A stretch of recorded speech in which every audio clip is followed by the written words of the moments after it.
BPSC TR 4 आधुनिक भारत का इतिहास। आईएनए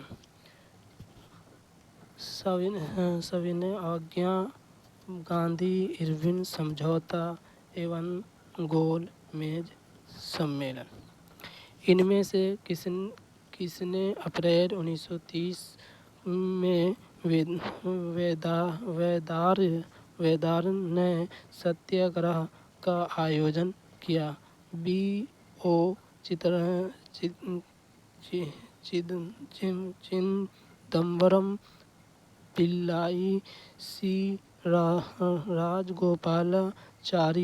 के कामराज, एनी बेसेंट। उपयुक्त में से कोई नहीं, उपयुक्त में से एक से अधिक।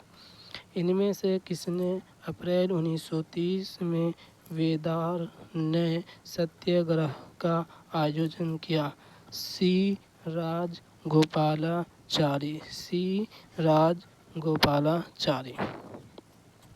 सविनय अवज्ञा आंदोलन के दौरान अप्रैल 1930 में सी राजगोपालाचारी ने प्रसिद्ध वेदार ने सत्याग्रह का आयोजन तमिलनाडु के तंजावुर जिले के तिरुचिरापल्ली से वेदारण्य तक मार्ग का चयन किया था। सविनय अवज्ञा आंदोलन प्रारंभ करने का निर्णय लिया गया। लखनऊ अधिवेशन 1916 में, अहमदाबाद अधिवेशन 1921 में, लाहौर अधिवेशन 1929 में, कराची अधिवेशन 1931 में। उपयुक्त में से कोई नहीं, उपयुक्त में से एक से अधिक। सविनय अवज्ञा आंदोलन प्रारंभ करने का निर्णय लिया गया। लाहौर अधिवेशन 1929 में, लाहौर अधिवेशन 1929 में। कांग्रेस के लाहौर अधिवेशन 1929 में सविनय अवज्ञा आंदोलन प्रारंभ करने का निर्णय लिया गया, जिसमें कांग्रेस कार्यकारिणी समिति के कहने पर गांधी जी द्वारा 6 अप्रैल 1930 को डंडी यात्रा के पूरी होने पर सविनय अवज्ञा आंदोलन का सूत्रपात किया।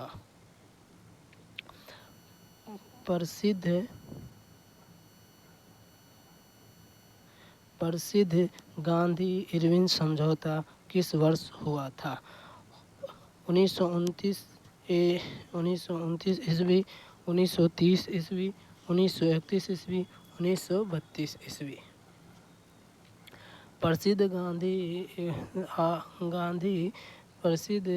गांधी इरविन समझौता किस वर्ष हुआ? 1931 ईस्वी, 1931 ईस्वी। कांग्रेस कार्यकारिणी समिति ने गांधी जी को वायसराय इरविन से चर्चा करने के लिए अधिकृत किया। इसके परिणाम स्वरूप 5 मार्च 1931 को एक समझौता हुआ, जिसे गांधी इरविन समझौता कहा जाता है। कांग्रेस की ओर से गांधी जी ने आश्वासन दिया कि सविनय अवज्ञा आंदोलन स्थगित कर दिया जाए। कांग्रेस द्वितीय गोलमेज सम्मेलन में इस शर्त पर भाग लेगी कि संवैधानिक मुद्दे पर भारतीयों के हितों को संरक्षण एवं सुरक्षा प्रदान किया जाएगा। तीनों गोलमेज सम्मेलनों में किसने भाग लिया? मौलाना अबुल कलाम आजाद, मदन मोहन मालवीय, बी.आर. अम्बेडकर, महात्मा गांधी। उपयुक्त में से कोई नहीं। तीनों गोलमेज सम्मेलन में किसने भाग लिया? बी.आर. अम्बेडकर। बी.आर. अम्बेडकर। तीनों गोलमेज सम्मेलन में डॉक्टर बी.आर. अम्बेडकर ने भाग लिया था। उल्लेखनीय है कि साइमन कमीशन द्वारा 1930 में प्रस्तुत रिपोर्ट पर विचार करने के लिए लंदन में गोलमेज सम्मेलन का आयोजन किया गया था। 1930 से 32 के मध्य 3 गोलमेज सम्मेलन का आयोजन किया गया था। भारतीय राष्ट्रीय कांग्रेस ने केवल दूसरे गोलमेज सम्मेलन में हिस्सा लिया था, जिसका नेतृत्व महात्मा गांधी ने किया था। पूना समझौता कब हस्ताक्षरित किया गया था? 20 अगस्त 1932, 22 सितंबर 1932, 24 सितंबर 1932, 20 जुलाई 1932। उपयुक्त में से कोई नहीं, उपयुक्त में से एक से अधिक। पूना समझौता कब हस्ताक्षरित किया गया था? 24 सितंबर 1932, 24 सितंबर 1932। 24 सितंबर 1932 को डॉक्टर अंबेडकर तथा अन्य हिंदू नेताओं मदन मोहन मालवीय, डॉक्टर राजेंद्र प्रसाद, पुरुषोत्तम दास और राजगोपालाचार्य के प्रयास से गांधी जी और अंबेडकर के मध्य एक समझौता किया गया, जिसे पूना समझौता कहा जाता है। इस समझौते के अनुसार दलित वर्ग के लिए पृथ्वी निर्वाचन मंडल समाप्त कर दिया गया तथा व्यावसायिक सभा में अछूतों के स्थान हिंदू वर्ग के अंतर्गत ही सुरक्षित रखे गए। प्रांतीय विधानमंडल में दलित वर्गों के लिए 147 सीट आवंटित की गई, जबकि सांप्रदायिक पंचायत में उन्हें 71 सीट प्रदान किया गया। केंद्रीय विधानमंडल में ब्रिटिश भारत के सामान्य निर्वाचन वर्ग के लिए पद 18% से दलित वर्ग के लिए आरक्षित किया गया। पूना समझौता का उद्देश्य था हिंदू मुस्लिम एकता, दलित वर्ग को प्रतिनिधित्व देना, राजाओं को विशेषाधिकार देना, दद्ध शासन पर पूर्ण विचार करना। पूना समझौता का उद्देश्य था दलित वर्गों को प्रतिनिधित्व देना। पूना समझौता भीमराव अंबेडकर तथा महात्मा गांधी के मध्य पुणे के यरवदा जेल में वर्ष 24 सितंबर 1932 में हुआ था। इसका मुख्य उद्देश्य दलित वर्ग को प्रतिनिधित्व प्रदान करना था। सविनय अवज्ञा आंदोलन के 9 टैक्स अभियान के अंतर्गत चौकीदार कर का भुगतान करने से इनकार निम्नलिखित राज्यों में से कहाँ शुरू हुआ? संयुक्त प्रांत, बंगाल, बिहार, पंजाब। उपयुक्त में से कोई नहीं, उपयुक्त में से एक से अधिक। सविनय अवज्ञा आंदोलन के 9 टैक्स अभियान अंतर्गत चौकीदार कर का भुगतान करने में इनकार निम्नलिखित राज्य में से कहाँ शुरू हुआ? बिहार।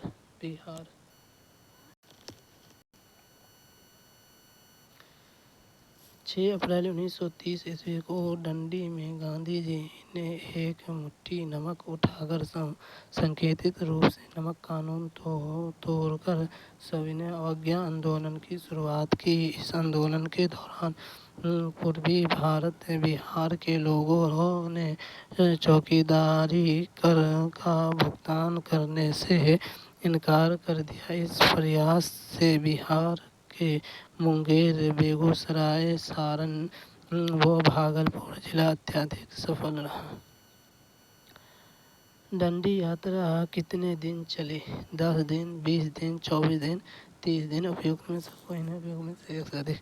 डंडी यात्रा कितने दिन चली? 24 दिन, 24 दिन, 24 दिन। डंडी मार्च, जिसे नमक मार्च के रूप में भी जाना जाता है, यह मार्च गांधी जी द्वारा 78 लोगों के साथ साबरमती आश्रम से 12 मार्च 1930 को प्रारंभ किया गया था।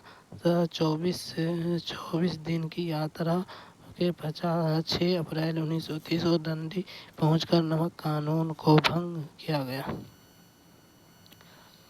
किस अधिनियम के बारे में जवाहरलाल नेहरू ने कहा था कि हमें एक ऐसी कार दी गई थी जिसमें सब ब्रेक थे किंतु इंजन नहीं थे।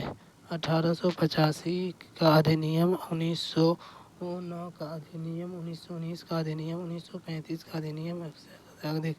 किस अधिनियम के बारे में जवाहरलाल नेहरू ने कहा था कि हमें एक ऐसी कार दी गई थी जिसमें सब ब्रेक थे किंतु इंजन नहीं? 1935 का अधिनियम, 1935 का अधिनियम। 1935 का भारतीय शासन अधिनियम भारतीय संविधान का एक प्रमुख स्रोत है। भारत के वर्तमान संविधान की विषय सामग्री और भाषा पर इस अधिनियम का प्रभाव स्पष्ट देखा जा सकता है। इस अधिनियम ने एक अखिल भारतीय संघ की स्थापना का प्रावधान किया था तथा केंद्र में वैध शासन की व्यवस्था के साथ ही एक संघीय न्यायालय की स्थापना, एक केंद्रीय बैंक की स्थापना आदि का प्रावधान किया था। इस अधिनियम के बारे में जवाहरलाल नेहरू ने कहा था कि हमें एक ऐसी कार दी गई थी जिसमें ब्रेक तो था किंतु इंजन नहीं था। निम्नलिखित राष्ट्रीय कांग्रेस द्वारा किस दिन को पूर्ण स्वराज्य दिवस घोषित किया गया? 26/1/1930, 15/8/1947, 30/1/1948, 12/31/12/1950। भारतीय राष्ट्रीय कांग्रेस द्वारा किस दिन को पूर्ण स्वराज्य दिवस घोषित किया गया? 26/1/1930, 26/1/1930, 26 जनवरी 1930, 26 जनवरी 1930, 31 दिसंबर 1931 की अर्धरात्रि को समय रावी नदी के तट पर भारतीय स्वतंत्रता का प्रतीक तिरंगा झंडा फहराया गया था। इसी दिन 26 जनवरी 1930 को राष्ट्र के प्रथम स्वतंत्रता दिवस के रूप में मनाने का निश्चय किया गया था तथा 26 जनवरी को पूर्ण स्वराज्य दिवस के रूप में घोषित किया गया। 1934 ईस्वी में कांग्रेस सोशलिस्ट पार्टी की स्थापना की गई थी। जवाहरलाल नेहरू और जवाहरलाल नेहरू और जयप्रकाश नारायण द्वारा जयप्रकाश नारायण और आचार्य नरेंद्र देव द्वारा, अशोक मेहता और डॉक्टर राजेंद्र प्रसाद द्वारा उपयुक्त में से कोई नहीं, उपयुक्त में से एक से अधिक। 1934 ईस्वी में कांग्रेस सोशलिस्ट पार्टी की स्थापना की गई थी। जयप्रकाश नारायण और आचार्य नरेंद्र देव द्वारा, जयप्रकाश नारायण और आचार्य नरेंद्र देव द्वारा। कांग्रेस समाजवादी दल भारत का एक राजनीतिक दल था जिसकी स्थापना 1934 में हुई थी। भारतीय समाजवादी नेता प्रथम महायुद्ध के बाद से ही समाजवादी का प्रचार कर रहे थे। आचार्य नरेंद्र देव, जयप्रकाश नारायण, मीनू मसानी और अशोक मेहता जैसे नेताओं ने अक्टूबर 1934 ईस्वी में बम्बई में कांग्रेस समाजवादी पार्टी का गठन किया था। कांग्रेस सोशलिस्ट पार्टी की पहली बैठक पटना में हुई थी। 1921 ईस्वी, 1934 ईस्वी, 1937 ईस्वी, 1939 ईस्वी में कांग्रेस सोशलिस्ट पार्टी की पहली बैठक में हुई थी। 1934 ईस्वी, 1934 ईस्वी कांग्रेस सोशलिस्ट पार्टी की स्थापना 1934 ईस्वी में जयप्रकाश नारायण, अशोक मेहता, आचार्य नरेंद्र देव एवं मीनू मसानी ने मिलकर की थी। इसकी प्रथम बैठक 1934 में ही पटना में हुई। निम्नलिखित में से कौन सा एक सही सुमेलित नहीं है? चौरा चौरी कांड 1920, महात्मा गांधी डंडी यात्रा 1930, गांधी इरविन समझौता 1931, पूना पैक्ट 1931। उपयुक्त में से एक से अधिक। निम्नलिखित में से कौन सी एक सही सम्मिलित नहीं है। 4 फरवरी 1922 ईस्वी को संयुक्त प्रांत में गोरखपुर जिले में चौरा चौरी नामक स्थान पर किसानों के एक जुलूस पर गोली चलाए जाने के कारण उग्र भीड़ ने थाने में आग लगा दी, जिससे थाने समेत 23 सिपाहियों की मृत्यु हो गई थी। गांधी जी की डंडी मार्च 12 मार्च 1930 से 6 अप्रैल 1930 के तक चला। गांधी इरविन समझौता को दिल्ली पैक्ट के नाम से भी जाना जाता है। यह समझौता 5 मार्च 1931 को दिल्ली में हुआ था।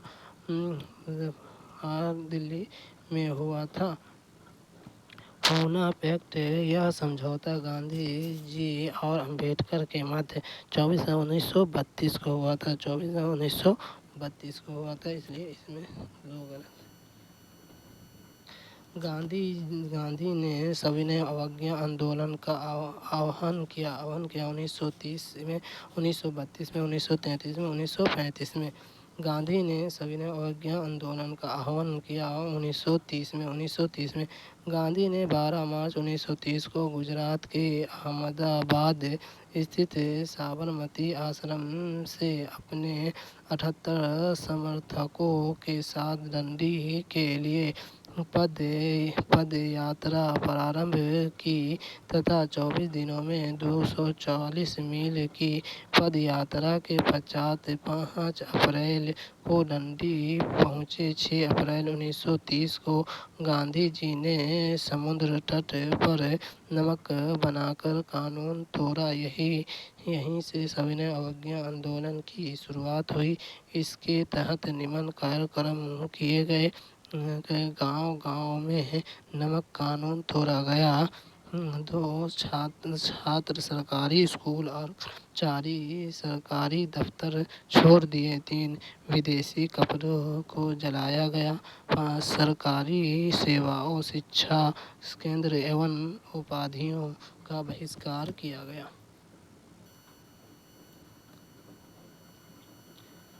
प्रथम गोलमेज परिषद के समय इंग्लैंड के प्रधानमंत्री कौन थे? Prince Churchill, Ramsay MacDonald, Chamberlain, Lord एल्टी। प्रथम गोलमेज परिषद के समय इंग्लैंड के प्रधानमंत्री कौन थे? Ramsay MacDonald. प्रथम गोलमेज सम्मेलन 12 नवंबर 1930 से 19 जनवरी 1931 तक लंदन में आयोजित हुआ। इस सम्मेलन का उद्घाटन ब्रिटिश के सम्राट जॉर्ज पंच ने किया था तथा अध्यक्षता प्रधानमंत्री रेमजे मैकडोनल ने की। सविनय अवज्ञा आंदोलन की असफलता के बाद गांधी जी ने महत्व दिया रचनात्मक कार्यक्रम पर, हिंसा को सीमित उपयोग पर, अंग्रेजों से समझौते पर। उपरोक्त में से कोई नहीं। सविनय अवज्ञा आंदोलन की असफलता के बाद गांधी जी ने महत्व दिया रचनात्मक कार्यक्रम पर। सविनय अवज्ञा आंदोलन की असफलता के बाद गांधी जी ने रचनात्मक कार्यों पर विशेष महत्व दिया, जैसे हरिजनों प्रथा, खादी, हिंदू मुस्लिम एकता तथा छुआछूत का उन्मूलन इत्यादि। महात्मा गांधी दिसंबर 1931 में खाली हाथ कहाँ से भारत लौटे थे? London, Moscow, Washington, Tokyo. Mahatma Gandhi दिसंबर 1931 में खाली हाथ कहाँ से भारत लौटे? लंदन। द्वितीय गोलमेज सम्मेलन की असफलता के बाद जब गांधी जी लंदन से दिसंबर 1931 में भारत वापस आए तो उन्होंने भारतीयों को संबोधित करते हुए कहा कि मैं खाली हाथ लौटा हूँ, परंतु अपने देश की इज्जत को मैंने बट्टा नहीं लगाने दिया। निम्नलिखित में से किस भारतीय नेता ने लंदन में प्रथम गोलमेज कॉन्फ्रेंस में भाग लिया था? मौलाना मोहम्मद अली, मौलाना अबुल कलाम आज़ाद, महात्मा गांधी, पंडित जवाहरलाल नेहरू। निम्नलिखित में से भारतीय नेता ने लंदन में प्रथम गोलमेज कॉन्फ्रेंस में भाग लिया था? मौलाना मोहम्मद अली। प्रथम गोलमेज सम्मेलन 12 नवंबर 1930 को लंदन में प्रारंभ हुआ। इस सम्मेलन में उद्घाटन तत्कालीन ब्रिटिश सम्राट जॉर्ज पंच ने किया था और प्रधानमंत्री मैकडोनाल्ड ने सम्मेलन की अध्यक्षता की। इस सम्मेलन में डॉक्टर भीमराव अंबेडकर, तेज बहादुर शास्त्री, मोहम्मद अली जिन्ना और मोहम्मद अली शामिल थे। कांग्रेस ने इस सम्मेलन में भाग नहीं लिया था। लंदन के द्वितीय गोलमेज सम्मेलन की असफलता इनकी छत्रछाया में हुआ।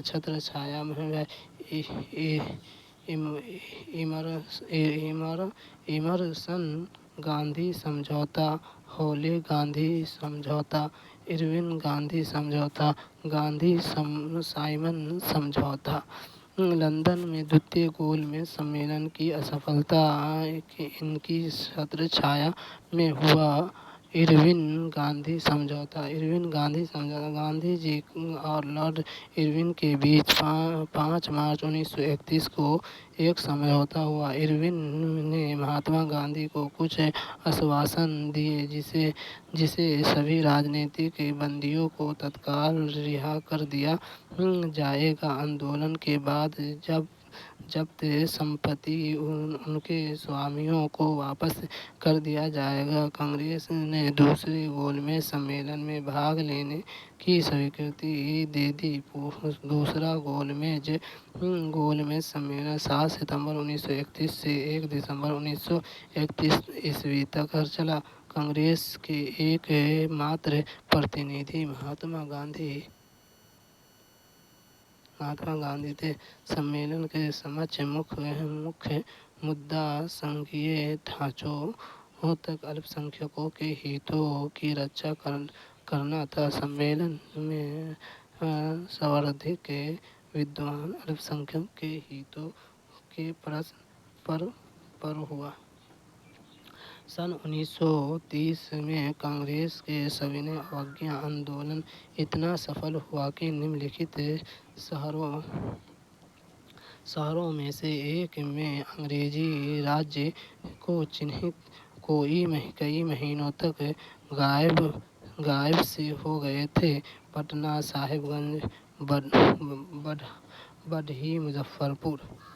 सन 1930 में कांग्रेस के सविनय अवज्ञा आंदोलन इतना सफल हुआ कि निम्नलिखित शहरों में से एक में अंग्रेजी राज के चिन्ह कई महीनों तक गायब से हो गए थे।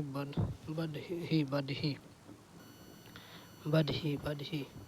सविनय अवज्ञा आंदोलन वर्ष 1930 के दौरान बिहार के बडही शहर में आंदोलनकारियों का कब्जा हो जाने से वहाँ कई महीनों तक ब्रिटिश राज का नियंत्रण समाप्त हो गया था। कर न अदा करने के अभियान का मुख्य स्थल पूर्वी भाग था, जहाँ चौकीदारी के लिए कर अदा करने से लोगों को मना कर दिया गया था। सविनय अवज्ञा आंदोलन का श्री गणेश मई 1930 ईस्वी में बिहार में किया गया, क्योंकि समुद्र तट न होने के कारण वहाँ नमक आंदोलन संभव नहीं था। उदाहरण के रूप में मुंगेर, भागलपुर और सारण जिले में कर अदा करने से लोगों को मना कर दिया गया और चौकीदारों को त्याग पत्र देने के लिए प्रेरित किया गया। आंदोलन अपनी चरम सीमा पर तब पहुंची जब 31 मई को भागलपुर जिले के बिहपुर गांव में अपने छीन हुए प्रभाव को पुनः प्रतिष्ठित करने के लिए पुलिस ने कांग्रेस आश्रम को अपने कब्जे में ले लिया, जो राष्ट्रवादी गतिविधियों का मुख्यालय था। पटना से राजेंद्र प्रसाद और अब्दुल बारी वहां दौरे पर गए तो एक विशाल रैली का आयोजन किया गया।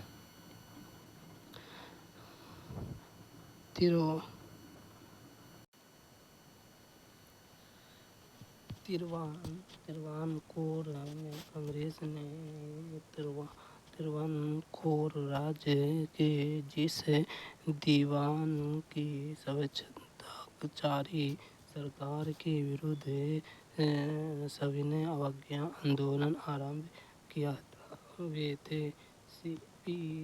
रामास्वामी अय्यर, जे.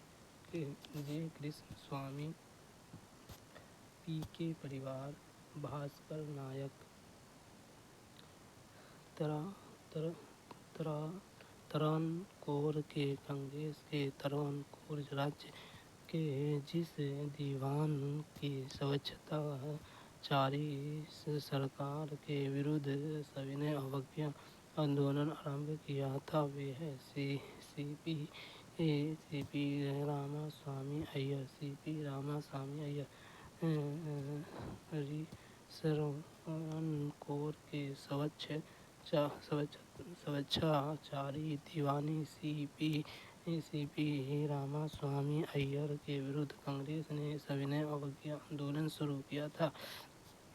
भारत की आज़ादी सुनिश्चित हो जाने के बाद भी हैदराबाद, भोपाल, तिरुवनंतपुरम जैसी रियासतों के दीवान या महत्वाकांक्षी शासक पहले की भांति स्वैच्छाचारी बनाए रखने का सपना देख रहे थे। वर्ष 1946 से 1947 के मध्य जिन रजवाड़ों का विलय भारत में हुआ, उन श्रेणी में सरदार वल्लभ भाई पटेल तथा बी.पी. मोहन को दिया जाता है।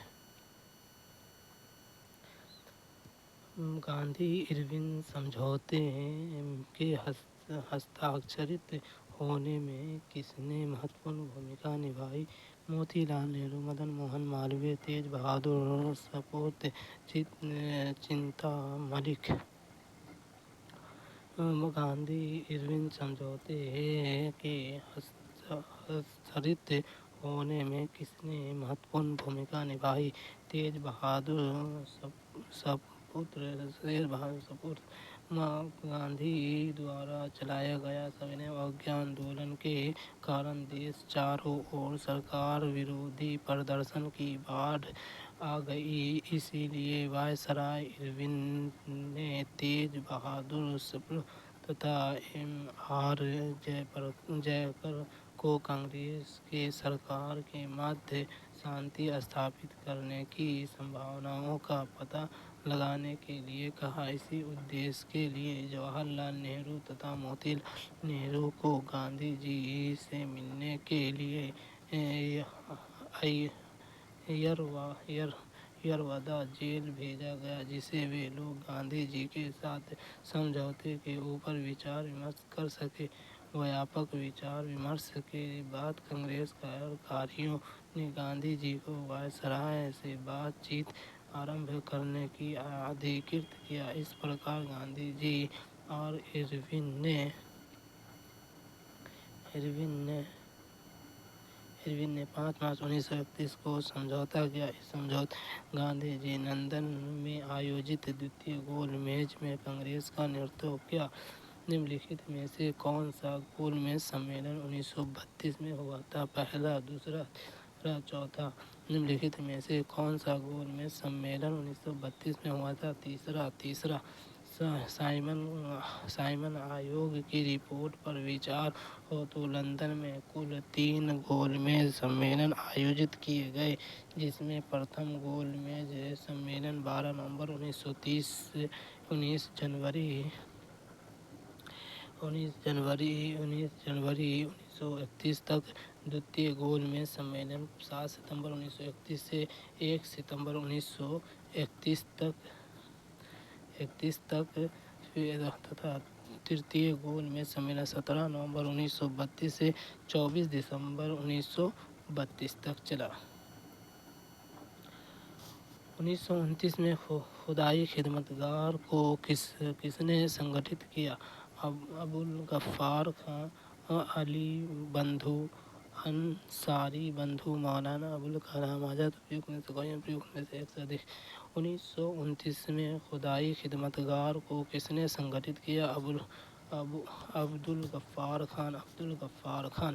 खुदाई खिदमतगार अथवा लाल कुर्ती दल का गठन वर्ष 1929 में खान अब्दुल गफ्फार खान ने की थी। इस संगठन ने सविनय अवज्ञा आंदोलन में सक्रिय भूमिका का निर्वाह किया था। सीमांत गांधी के नाम से कौन जाने जाते हैं? M.A. जिन्ना, शौकत अली, अबुल कलाम आज़ाद, अब्दुल गफ्फार खान। इनमें से एक से अधिक। सीमांत गांधी के नाम से कौन जाने जाते हैं? अब्दुल गफ्फार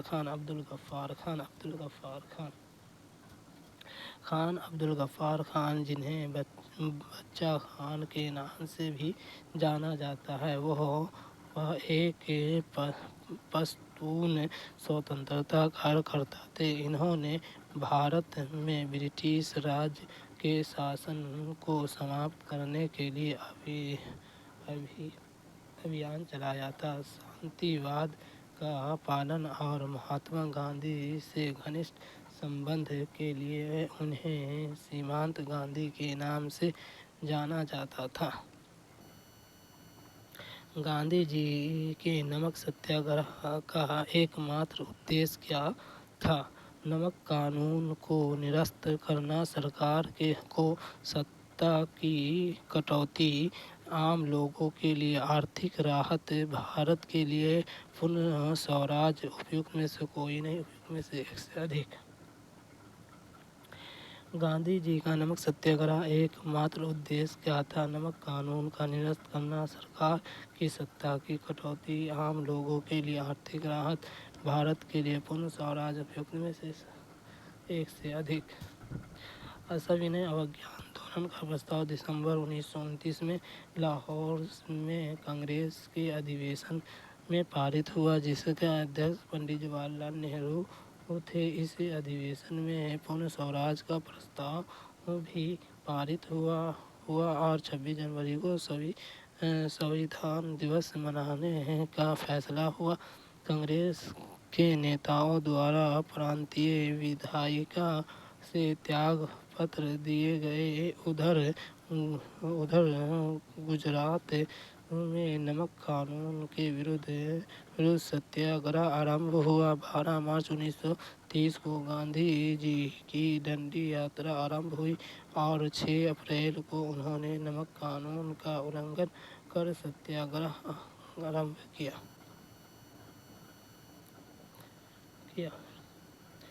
भारतीय राष्ट्रीय कांग्रेस ने किस गोलमेज सम्मेलन में भाग नहीं लिया? प्रथम, द्वितीय, तृतीय। भारतीय राष्ट्रीय कांग्रेस ने किस गोलमेज में भाग नहीं लिए? एक से अधिक। महात्मा गांधी ने अपने पत्र यंग इंडिया के माध्यम से वायसराय लॉर्ड इरविन व ब्रिटिश प्रधानमंत्री रैमजे मैकडोनाल्ड को सम्मुख 31 जनवरी 1930 ईस्वी को 11 सूत्रीय मांगें रखी। वायसराय इरविन द्वारा यह मांगें ने स्वीकार करने पर गांधी जी ने डंडी यात्रा कर सविनय अवज्ञा आंदोलन की शुरुआत की। इसी समय साइमन कमीशन की रिपोर्ट प्रस्तुत किए जाने से 3 गोलमेज सम्मेलनों का आयोजन किया गया, जिसमें प्रथम गोलमेज सम्मेलन 1930 ईस्वी में कांग्रेस ने भाग नहीं लिया। इस सम्मेलन में उदारवादी दल, मुस्लिम लीग, हिंदू महासभा, दलित वर्ग आदि के प्रतिनिधि शामिल थे। महात्मा गांधी व वायसराय इरविन के मध्य 5 मार्च 1931 ईस्वी को एक समझौता हुआ, जिसे गांधी इरविन समझौते के नाम से जाना जाता है। इस समझौते के फलस्वरूप कांग्रेस ने अपनी तरफ से सविनय अवज्ञा आंदोलन समाप्त करने की घोषणा की तथा महात्मा गांधी द्वितीय गोलमेज सम्मेलन 1931 ईस्वी में भाग लेने के लिए तैयार हुए। तृतीय गोलमेज सम्मेलन 1932 ईस्वी कांग्रेस द्वारा लंदन में बहिष्कार के फलस्वरूप असफल रहा। गांधी जी ने किस वर्ष डंडी यात्रा शुरू की? 1929, 1928, 1927, 1930। गांधी जी ने किस वर्ष डंडी यात्रा शुरू की? 1930, 1930, 1930। महात्मा गांधी ने अंग्रेजों के नमक कानून के विरोध में 12 मार्च 1930 में अहमदाबाद के साबरमती आश्रम से डंडी मार्च की शुरुआत की। 24 दिन तक चलने वाले लंबी यात्रा के बाद 6 अप्रैल 1930 को डंडी पहुंचकर महात्मा गांधी ने गैर कानूनी तरीके से नमक बनाकर नमक कानून को तोड़ा था। भागलपुर में नमक सत्याग्रह का नेतृत्व किसने किया? श्री कृष्ण सिंह, महादेवलाल सराफ, कुमार मिश्रा, सत्यानारायण। उपयुक्त में से एक से अधिक। भागलपुर में नमक सत्याग्रह का नेतृत्व किसने किया? महादेवलाल सराफ। भागलपुर के नमक सत्याग्रह का नेतृत्व महादेवलाल सराफ ने किया था। सराफ गांधी के विचारों से काफी प्रभावित थे। इन्होंने भागलपुर में 1930 ईस्वी में नमक सत्याग्रह का आयोजन किया था। 1930 में महात्मा गांधी ने सविनय अवज्ञा आंदोलन कहाँ से प्रारंभ किया था? वर्धा, डंडी, सेवाग्राम, साबरमती। उपयुक्त में से कोई नहीं। उपयुक्त में से एक से अधिक। 1930 में महात्मा गांधी ने सविनय अवज्ञा आंदोलन कहाँ से प्रारंभ किया था? डंडी। वर्ष 1930 में गांधी जी ने सविनय अवज्ञा आंदोलन के प्रारंभ के प्रतीक के रूप में डंडी मार्च किया। मार्च 1930 में साबरमती आश्रम से लगभग 240 मील गुजरात के नवसारी जिले में डंडी गांव पहुंच तथा नमक बनाकर कानून को तोड़ा। यहीं से सविनय अवज्ञा आंदोलन की शुरुआत हुई। सविनय अवज्ञा आंदोलन किसने प्रारंभ किया? जवाहरलाल नेहरू, राजेंद्र प्रसाद, लाल बहादुर शास्त्री, महात्मा गांधी। सविनय अवज्ञा आंदोलन किसने प्रारंभ किया? महात्मा गांधी। गांधी जी ने 12 मार्च 1930 ईस्वी को अपने 78 चुने हुए अनुयायियों के साथ साबरमती आश्रम अहमदाबाद से अपना ऐतिहासिक डंडी नवसारी जिला गुजरात मार्च प्रारंभ किया। 5 अप्रैल 1930 ईस्वी को 240 मील लंबी पद यात्रा के बाद डंडी पहुंचे और 6 अप्रैल 1930 ईस्वी को डंडी में नमक बनाकर नमक कानून तोड़ा। इसके बाद संपूर्ण देश में सविनय अवज्ञा आंदोलन व्यापक रूप से फैल गया। साइमन कमीशन को किसकी अध्यक्षता में नियुक्त किया गया? Sir John Simon, Clement anti, Harry Levy लॉन्स, एडवर्ड कोडोगन। उपयुक्त साइमन कमीशन को किसकी अध्यक्षता में नियुक्त किया गया था? Sir John Simon, sir John Simon, sir John Simon. Simon commission की नियुक्ति सर जॉन साइमन की अध्यक्षता में 8 नवंबर 1927 में भारत में संवैधानिक सुधारों को अध्ययन के लिए किया गया था। इस आयोग के 7 सदस्य क्रमशः sir John Simon, Clement Attlee, Harry Levy लॉन्स, Edward Cadogan, Warren Hurst, George Lane Fox तथा डोनाल्ड हॉल्स थे। भारतीयों ने साइमन कमीशन का बहिष्कार क्यों किया? क्योंकि इसका उद्देश्य भारत की समस्याओं को सुलझाने का नहीं था, क्योंकि इसका उद्देश्य हिंदू और मुसलमान से फूट डालना था, क्योंकि इसके सभी सदस्य अंग्रेज थे और इसे भारतीयों के प्रतिनिधित्व नहीं दिया गया था, क्योंकि यह भारतीयों पर अत्याचार के लिए जिम्मेदार थे। भारतीयों ने साइमन कमीशन का बहिष्कार क्यों किया? क्योंकि इसके सभी सदस्य अंग्रेज थे और इसमें भारतीयों को प्रतिनिधित्व नहीं दिया गया था। 1919 के एक्ट के तहत गठित साइमन कमीशन 3 फरवरी 1928 को बम्बई पहुंचे, जिसका भारतीयों ने विरोध किया, क्योंकि इसके सभी सदस्य अंग्रेज थे और इसे भारतीयों को प्रतिनिधित्व नहीं दिया गया था। साइमन कमीशन पहली बार भारत आया 1926, 1928, 1929, 1942। साइमन कमीशन पहली बार भारत आया 1928 में। साइमन कमीशन के गठन की घोषणा 8 नवंबर 1927 ईस्वी को ब्रिटिश सरकार ने कर दी। 3 फरवरी 1928 ईस्वी को कमीशन बम्बई पहुंचे। कमीशन जहां कहीं भी पहुंचा वहां पूर्ण हड़ताल रखी गई तथा साइमन वापस जाओ के नारे के साथ जुलूस निकाले गए।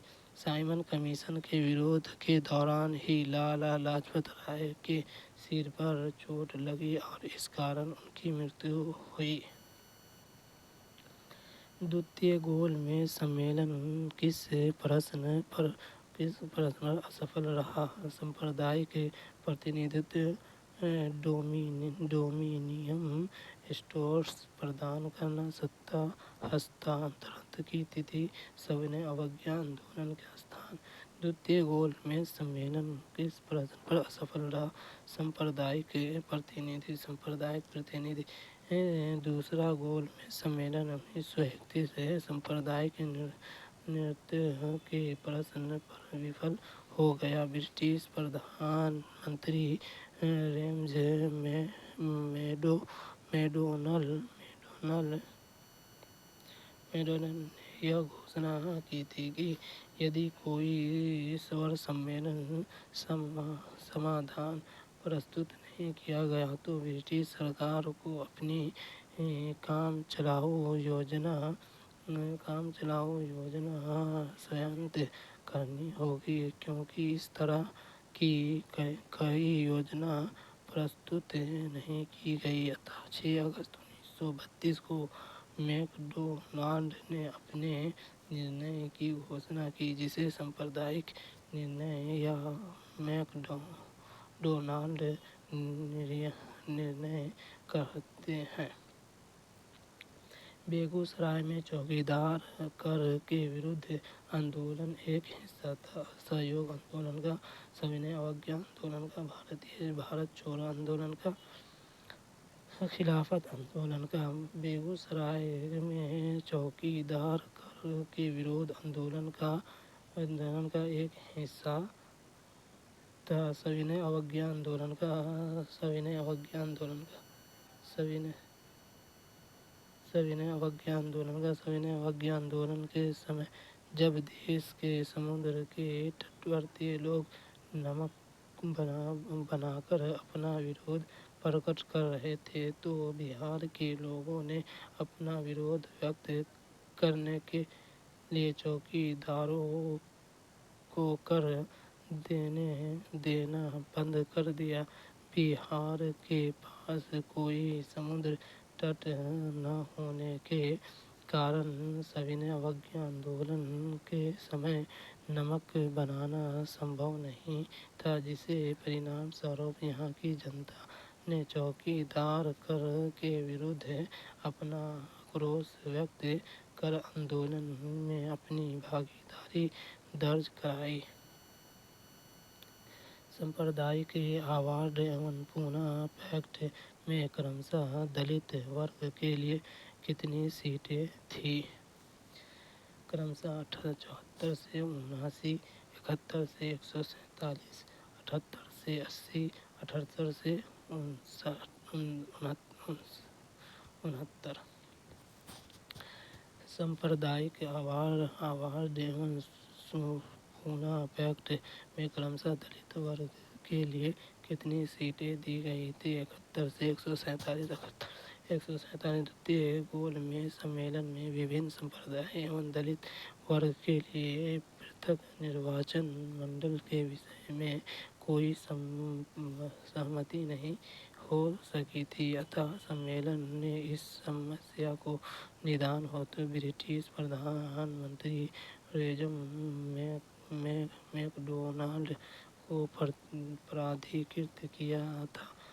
तदनुसार 16 अगस्त 1932 को रेजर मैकडोनाल्ड ने अपनी सांप्रदायिक अधिनियम की घोषणा की। इसके अनुसार मुसलमान, यूरोपीय तथा सिख मतदाताओं के साथ साथ दलित वर्गों के लिए भी पृथक निर्वाचन मंडल का प्रावधान था।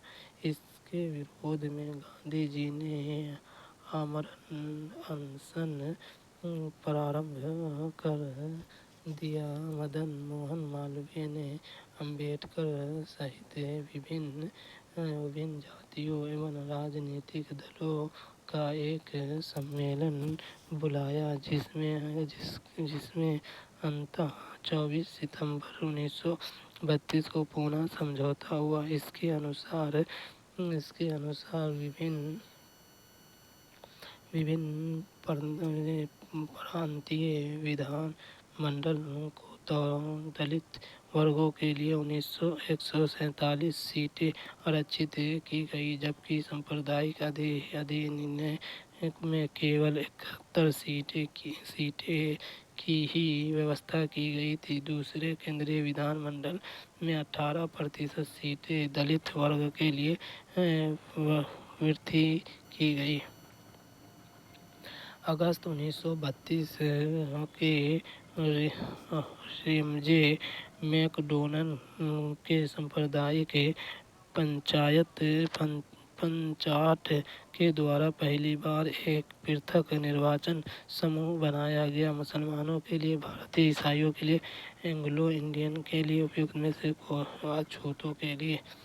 अगस्त 1932 में रेमजे मैकडोनाल्ड के सांप्रदायिक पंचायत के द्वारा पहली बार एक पृथक निर्वाचन समूह बनाया गया था अछूतों के लिए। 1932 में रेमजे मैकडोनाल्ड के कम्युनल अवार्ड के द्वारा हरिजनों व अछूतों के लिए अलग से निर्वाचन की व्यवस्था की गई, जिसको समाप्त करने के लिए गांधी जी ने पूना के यरवादा जेल में आमरण अनशन किया।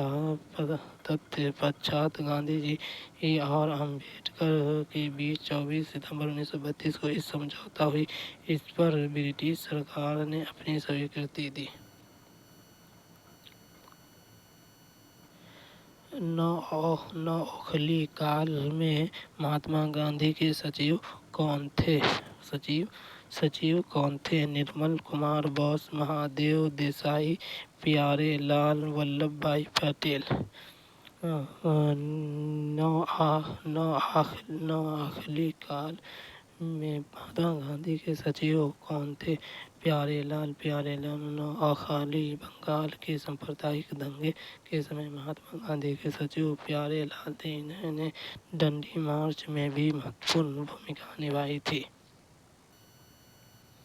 कम्युनल अवार्ड किसके द्वारा प्रस्तुत किया गया? Lord Minto, Lord Attlee, Lord MacDonald, sir Stafford Cripps. Communal award किसके द्वारा प्रस्तुत किया गया? Lord MacDonald. Lord MacDonald British प्रधानमंत्री रेमजो मैकडोनाल्ड ने 6 अगस्त 1932 को विभिन्न संप्रदायों के प्रतिनिधित्व के विषय पर एक पंचाट जारी किया, जिसे सांप्रदायिक पंचाट कम्युनल अवार्ड कहा गया। इसके तहत प्रत्येक अल्पसंख्यक समुदाय के लिए विधानमंडलों में कुछ सीटें सुरक्षित कर दी गई, जिसके सदस्यों का चुनाव पृथक निर्वाचन मंडलों द्वारा किया जाना था। मुसलमान और सिख पहले से ही अल्पसंख्यक थे, लेकिन अब दलित वर्ग को भी अल्पसंख्यक मानकर हिंदुओं से अलग कर दिया गया।